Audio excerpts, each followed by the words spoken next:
ஆனா நாம பெரியார், அண்ணா, எம்ஜிஆர் அவர்கள் வழியில ஒரு அன்பா உழைக்க வந்த உங்க விஜய், அவ்வளவுதான். 1977ல நீங்க போடாத ஓட்ட 2026ல நீங்க போட்டிருக்கிறீங்க. என்ன ஒண்ணு, இன்னும் கொஞ்சம் அதிகமா ஆதரிச்சிருந்தீங்கன்னா கொஞ்சம் நல்லா இருந்திருக்கும். பட் பரவாயில்ல, ஃபியூச்சர்ல வரப்போற எல்லா தேர்தலையும் உங்களுடைய முழு சப்போர்ட் என்னால வாங்க முடியும்ன்ற அந்த ஒரு நம்பிக்கை இப்போ என் மனசுல ரொம்ப ஆழமா பதிஞ்சிருக்கு. ஏன்னா நீங்க அமைச்சு கொடுத்திருக்கிற இந்த ஆட்சியில எல்லா நன்மைகளையும் நீங்க கண்கூடா பார்க்க தான் போறீங்க அப்படின்ற அந்த கான்பிடன்ஸும் இப்ப என் மனசுல ரொம்ப ஆழமா பதிஞ்சிருக்கு. யார் எந்த நிலைமைக்கு எந்த பொசிஷன்ல போனாலும் இந்த கிண்டலும் கேலியுமா பேசுறது இருக்கத்தானே செய்யும்.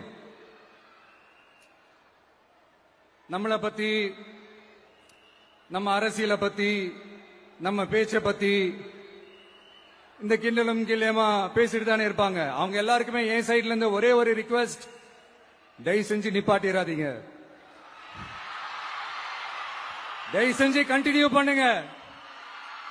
நீங்க தான் என்னோட எனர்ஜி ஃபோர்ஸ். நீங்க பேசிக்கிட்டே இருங்க, பேசிக்கிட்டே இருங்க, பேசிக்கிட்டே இருங்க. நான் மக்களுக்கு தேவையான நல்லதை செஞ்சுக்கிட்டே இருக்கேன், செஞ்சுக்கிட்டே இருக்கேன், செஞ்சுக்கிட்டே இருப்பேன். அடுத்து இப்ப நம்ம புதுசா அந்த சூட் எல்லாம் போட்டு வரோம்ல, அத பத்தி கூட நிறைய பேரு, ஏன் நாமெல்லாம் கோட் சூட் எல்லாம் போடக்கூடாதா? அதிகாரம் செய்யறவங்களும் ஆதிக்க சக்திகளும் மட்டும்தான் கோட் சூட் எல்லாம் போடணுமா? அப்பெல்லாம் எதுவுமே கிடையாது. நான் என்ன கலர் கலராவா போட்டு வரேன்? ரெண்டே கலர், நம்ம எல்லாரும் மனசு மாதிரியே பிளாக் அண்ட் ஒயிட்.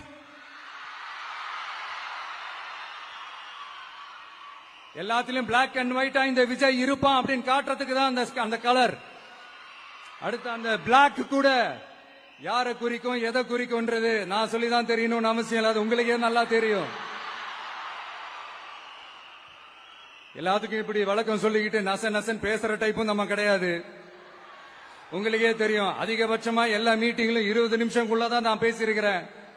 அதனால இப்ப மக்கள் என்கிட்ட என்ன சொல்றாங்க அப்படின்னா, இந்தப்பா விஜய், நீ எங்களுக்காக உழைக்கிறதுக்காக வந்திருக்கிற, அந்த வேலையை மட்டும் பாரு, உன்னை பத்தி பேசுறவங்கள நாங்க பாத்துக்கிறோம் அப்படின்னு சொல்லிட்டாங்க.